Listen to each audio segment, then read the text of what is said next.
Time to check in on some Ole Miss football here at the Voice of College Football. We got Zach Morath here from the Rebel Walk. Check out Zach's work right there with the crew at the Rebel Walk. Zach, what's going on today?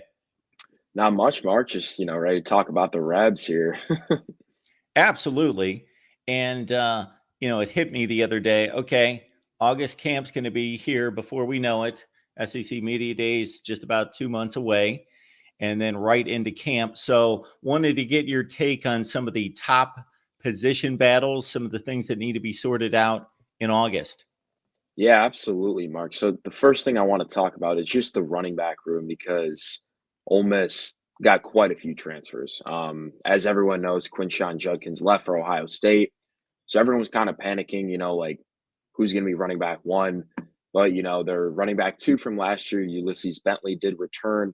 And then Lane Kiffin got Logan Diggs from LSU out of the portal, Henry Parrish from Miami, who formerly played at Ole Miss, and also most recently Rashad Amos, who was committed to Mississippi State, then Colorado, and finally Ole Miss out of the portal. So hopefully, that one sticks since there's no more portal entries. But it's going to be interesting to kind of see who takes that running back one position.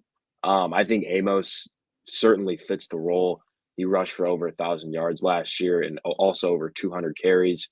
But again, there's a lot of talent and a lot of different running styles, which I like. Um, Logan Diggs, I think he suffered some sort of severe knee injury, so he might not return till week, 3 or 4 in the middle of the season. But between Henry Parrish, Ulysses Bentley, and Rashad Amos, that is for sure one to look out for. There's another one coming in here from New Mexico, Ja'Cory Krosky Merritt. Does he figure to factor into this? Yeah, so there's been kind of an interesting situation going on. Um, there were rumors that he was out of eligibility, rumors that he can't play this fall, but nothing has been confirmed.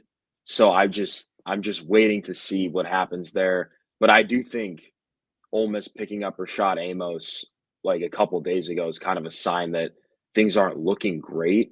But Ja'Cory, he was like defending himself on Twitter about the situation. So I'm not accusing or saying anything. I don't, you know what I mean, Mark?